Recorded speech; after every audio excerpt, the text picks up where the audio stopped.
บายดีเด้อผมเองพี่น้องสบายดีFCทุกคนเนาะมันนี้ก็พบกันคือเก่าวันนี้สิมาซอยซีนเนาะทุกคนนี่เป็นซีนงัวเนาะข้าวซื้อกับบ่ฮอดอันโลดอกเอาก็สิมาซอยเห็ดอันเห็ดดาบกินขั่วเอาไหนว่าไงขั่วใส่ผักกะหล่ำเนาะขั่วกินข้าวแลงมาขั่วซีนงัวเนาะตอนแรกเฮาก็สิมาซอยก่อนตอนนี้กำลังนึ่งข้าวอยู่นึ่งข้าวซุปเฮาก็สิมาขั่วมาดาดเอากระเทียมกระเทียมใส่ผักกะหล่ำใส่หัวไชไทยเนาะหอมๆแซ่บๆบ่ได้กินเด้อทุกคนบ่มีน้ำกินเนาะซื้อมาไว้แต่ละมื้อเลยน้ำมันมีโอกาสเห็ดเนาะมันจะมาขั่วกินได้เลยมันเลยบ่มีน้ำกินพอดีค่ะคนกาก็ปกตินี่ครับ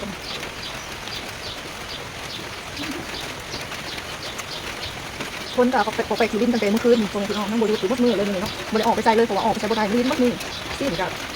มันอยากแข็งเนาะถ้าเอาออกมาที่ตู้เย็นมันเป็นน้ำมันละลายครับซอยกันยาก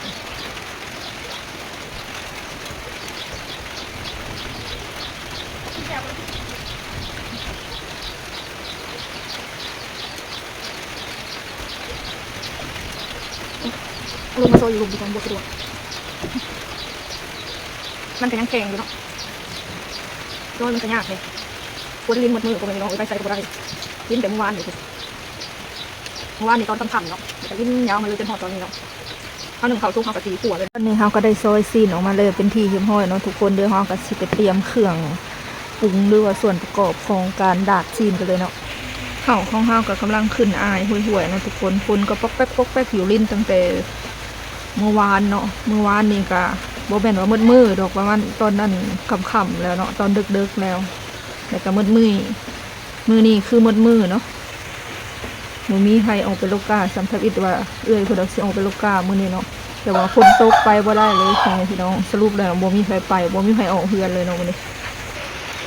ตอนนี้เขาก็ได้ปรุงหัวข้าวแล้วเรียบร้อยเนาะตะข้างหม้ออันนี้ขึ้นใส่เกลือผงนัวกระเทียมหัวสิไข่หมากเห็ดกระหล่ำเนาะทุกคนลองให้พักมันหยุบเนาะเขาจังสิเอาอันนี้ซีนงัวลงไปตอนนี้เขาขอตัวไปช่วยเขาก่อนจังได้ก็ฝากเบิ่งในโฆษณาให้เด้อพี่น้องฝากโฆษณาให้เด้อฝากกันติดตามไว้เนาะช่วงนี้เบาเล่าคนบ่อยู่เนาะคนไปถ่ายคลิปอยู่เซปูนสิอยู่เพื่อนตั้งแต่3คนมีแม่น้องแพรวแล้วก็ค่อยใส่แล้วก็ค่อยเนาะทุกคน3คนค่อยแล้วก็ลานแล้วก็เอื้อยเนาะส่วนสะพอนก็ยังกี่บ่จนเพิ่นออกไปกินอยู่เรือนเพิ่นเลยเนาะแต่ว่ามาหาตัวน่ะยังเกลืออยู่นี่ก็เลย1เพื่อมาเนาะถ้ากินแต่3คนก็สิบ่เบิดหลายปานนี้เขาก็สิลดลงกว่านี้ก็ว่ามาหาตัวคือค่อยเป็นคนเกลือเนาะเกลือเซาเกลือแรง1เขาก็เลยหลายเติบเนาะ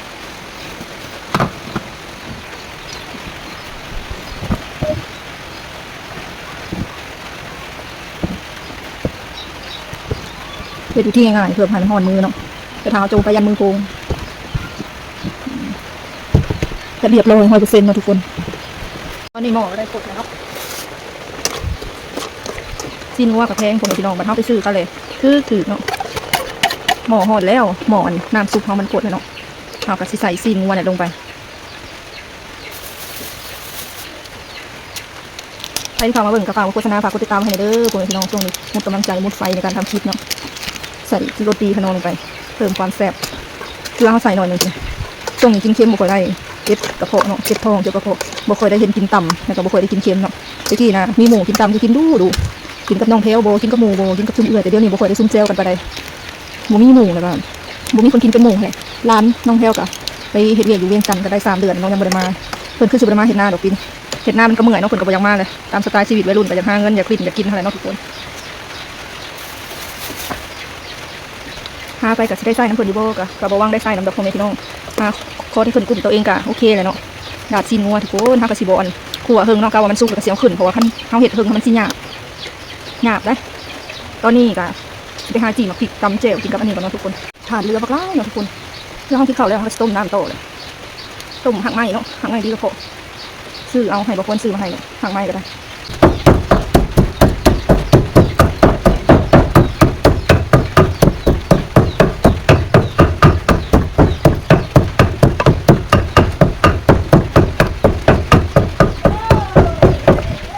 ถ้วยเจลของข่อยทุกคนเปิดใส่หน้าบันหัวซีนลงไปเนาะเพื่อให้ผักมันหยุดใส่เป็นผักบัวเนาะ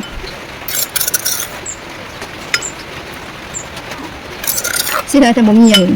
ขี้เพี้ยใส่ถ้ามีขี้เพี้ยใส่มันคุมๆจังหน่อยคือเข้ากันคักเนาะกับตัวซีน เดี๋ยวเราก็จะเอาไปแดงมาด้วยเสร็จจากหน่อยมันตอนนี้ก็แล้วเป็นทีเรียบร้อยเนาะทุกคนเมนูแรงค่ะก็มีประมาณนี้เนาะกับลูกซีดเลือดเป็นเศร้าตัวซีนงัวกับแจ่วมาทุกคนมื้อนี้กับบ่มีไฟฟ้าคือเก่าเพราะว่าออกนอกบ่ได้ก็ยังบ่ได้ซื้อดอกไผ่มาเปลี่ยนเนาะเบิ่งดอกไผ่มันขาดแล้วเนาะทุกคนเพราะว่ามันอันนั้นแหละมันโดนแล้วมันหลายปีเลยเบิ่งเป็นหัวดำปื้อๆเนาะเปิดบ่ติดมืดเลยนี่เปิดห้อยบ่ติดเพราะมันใช้งานมาโดนแล้วดอกมันค่ะก็ถือว่าหุ่งดีสว่างดีประหยัดไฟเนาะยามไฟมาใส่เดียวหรือไฟมาบ่พอก็แม่นหุ่งเนาะเสียดายมันตายแล้วแม่น้ำเข้าบ่รู้อีหยังมันคือปลอกๆๆเนาะคนก็ปอกแปกๆต้นดำแห้งเลยคนละคันออกนอกอ่ะสิลองซื้อดอกอันนี้มันมาเปลี่ยนเบิ่งคันมันบ่ติดก็แม่นจะเปลี่ยนเบิ่งล้างเลยค่ะเปลี่ยนบ่เป็นเนาะต้องหาไผจักคนมาเปลี่ยนให้เลยถ้าเราเปลี่ยนได้ดอกอันนี้เปลี่ยนได้อยู่เปลี่ยนเป็นอยู่เนาะแต่คันว่าซื้อมาใหม่แต่ซื้อมาเปลี่ยนยังบ่ดีอยู่เลยแม่นโอ้ยต้องให้พ่อมาเฮ็ดให้แล้วบัดนี้เนาะควรพ่อแม่พี่น้องมากินก่อนเอื้อยกินก่อนหน่อยนึงก็เพราะว่ายังบ่ได้หิวข้าวปานใดเนาะยังบ่ได้หิวข้าวปานใดเพราะว่ากินข้าวหวังบ่ายเลยเนาะแต่ถ้าก็เฝ้าเฮ็ดไว้เฮ็ดตะเวนเพราะว่ามันบ่มีไฟนั่นแหละมันบ่มีไฟฟ้าอันดอกไฟมันตายเนาะมันบ่มีไฟก็เลยเฝ้าเฮ็ดเฝ้าแล้วเฝ้าคิดเนาะทุกคนตัวซีน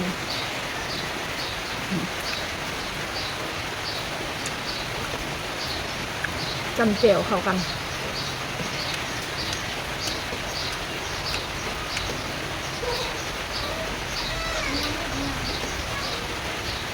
ถ้ามีเพียใส่จังน้อยนี่แซ่บเลยคมๆหน่อยหนึ่ง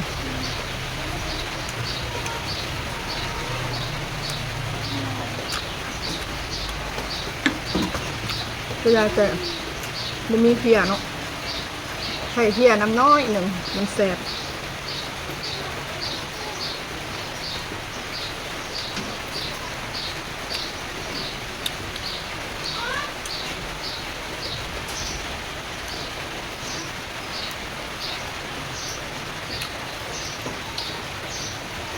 ห้อน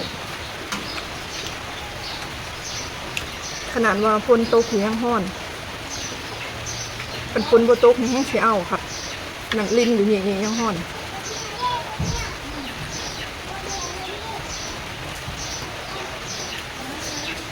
มาเด้อคุณแม่พี่น้องเขาเล่น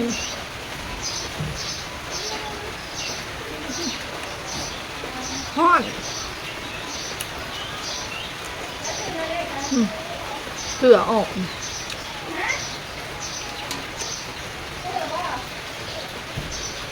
คนตกลิ้นนี่อยู่กันยังกันเสือไหลแดดแต่ช่องทมือเกินหลังนะแห้งครับ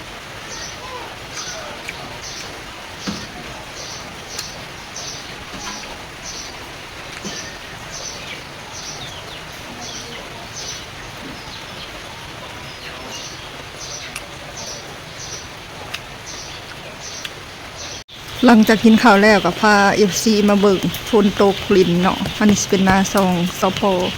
นาตีนบ้านติดกับเพื่อนค่อยเลยเนาะน้ำเพิ่นโอ้แบบลายขนาดเต็มไห่เต็มคันนองใดก็ได้คันใดอันไห่ใดก็ได้นะ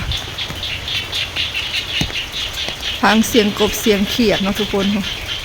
บรรยากาศยามไห่ยามนากับประมาณนี้อากาศเพิ่นก็เคี้ยวถุ่มอยู่เนาะหอนยามลงไห่ลงนาแล้วเนาะดำนาเข่งพลไปสิก็มีหนาวเลยทุกคนฮ้อนก็ฮ้อนบัดหนาวก็หนาวหมักแบบพอดีคึมๆเนาะคันตกไปสิก็โอ้ยหนาวบ่ไหวคันแดดก็ฮ้อนอีกแบบได้ก็บ่ดีเนาะมันหนดคนเฮาเบิ่งน้ำเสียงกบเสียงเขียดห้องแซวๆจ้ะวะ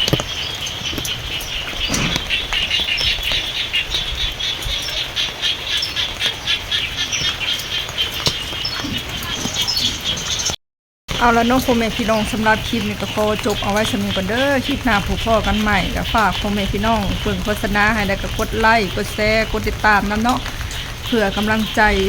เฮ็ดคลิปต่อไปทุกคนช่วงนี้ก็บ่ค่อยมีกำลังใจเฮ็ดคลิปปานใดเมื่อยเนาะมุดไฟว่าง่ายก็มุดไฟในการทำคลิปเนาะฝนลิ้นมืดมื้อเรียรอมื้อนี้ค่ะแบบท้องฟ้าครึ้มแบบนี้มืดๆเลยเนาะลิ้นละเรียรอได้มื้อนี้ค่ะบ่หยะว่างเลยออกไปใช้จนบ่ได้ทางก็คือสิเปื้อนค่ะออกไปก็ได้เนาะทุกคน เอาแล้วน้องคลิปหนาพอกันใหม่ขอตัวลาไปก่อนสบายดีพ่อแม่พี่น้อง